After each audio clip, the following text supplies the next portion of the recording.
మీకు 5 ఇయర్స్ లోపు కిడ్స్ ఉన్నారా? అయితే మీకున్న ఒకే ఒక కంప్లెయింట్ ఏంటి అనేది నేను ఇప్పుడు చెప్తాను. అది అవునో కాదో కింద కామెంట్ చేయండి. సో, మీకున్న ఒకే ఒక కన్సర్న్ ఏంటంటే మీ పిల్లలు అసలు తినట్లేదు అని చెప్పి. అవునా కాదా?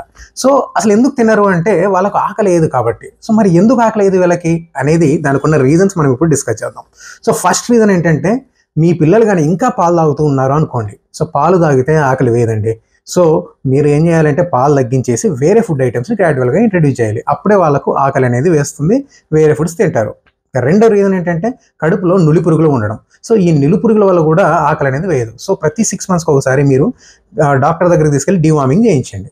మూడో రీజన్ ఏంటంటే జంక్ ఫుడ్స్ అనమాట. సో, మీ పిల్లలు గాని జంక్ ఫుడ్స్‌కి అలవాటు పడ్డారనుకోండి.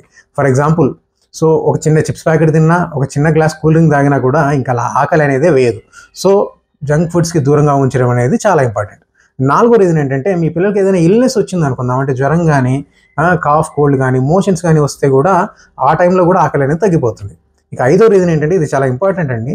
సో, మన ఇండియన్ పాపులేషన్ ఐరన్ డెఫిషియన్సీ అనీమియాతో చాలా పాపులేషన్ సఫర్ అవుతుంది. సో, ఇలా మీ పిల్లలు గానీ ఐరన్ డెఫిషియన్సీ అనీమియా ఉంటే కూడా వాళ్ళకు ఆకలి వేయదు. సో, అటువంటప్పుడు వెంటనే మీ పీడియాట్రిషియన్ దగ్గరికి తీసుకెళ్ళి వాళ్ళకి ఐరన్ సిరప్‌ని స్టార్ట్ చేయించండి. సో, ఇవ్వండి 5 కామన్ రీజన్స్ మీ పిల్లలకి ఆకలి వేయకపోవడానికి. సో, మీకేమైనా డౌట్ ఉంటే కింద కామెంట్ సెక్షన్‌లో కామెంట్ చేయండి. అండ్ ఈ వీడియోని సేవ్ చేసుకోండి, షేర్ చేయండి. Thank you so much.